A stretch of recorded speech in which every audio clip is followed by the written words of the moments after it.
السلام عليكم، ازيكم عاملين ايه؟ انا والله ما عارفه اقول لكم ايه على الكلام الجميل اللي انتوا. انا مش مصدقه، والله العظيم ما مصدقه. انا كنت حاسه ان انا فعلا زي ما قلت لكم في الفيديو، انا بجري في صحراء ومش عارفه نهايتها، مش عارفه الناس عارفاني ولا الناس مش عارفاني، الناس وصلها كلامي ومش وصلها كلامي. مش معنى كده ان انا بقول لكم ان انا عايزه شهره وكلام خالص.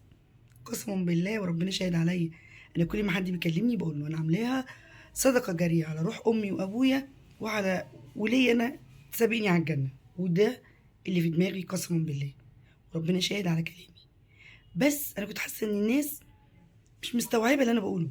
يعني الكومنتات اللي كانت بتجيلي سلبيه كانت قليله، بس كانت موجوده. انت بتقولي ايه؟ انت تخترعي دين جديد؟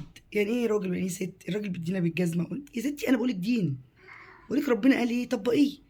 مالكيش دعوه بقى باي حد تاني، اعملي لاخرتك وتعمليش لدنيتك. هو ده اللي انا كنت بقوله. كنت حاسه لا، الاقي مثلا اللي بتعمل غلط ولا بتقول كلام غلط، الاقي بيسقفوا لها ويقولوا لها لا انت صح، ده انت ست الستات، ده انت كذا. ايه ده؟ ليه بقينا مغلوطين؟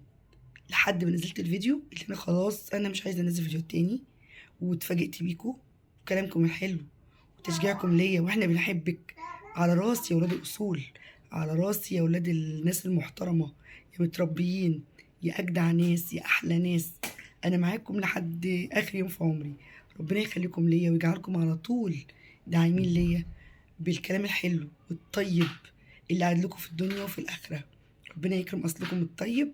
استنوا ميرو في الفيديو الجاي، مفاجاه. ربنا يخليكم ليا.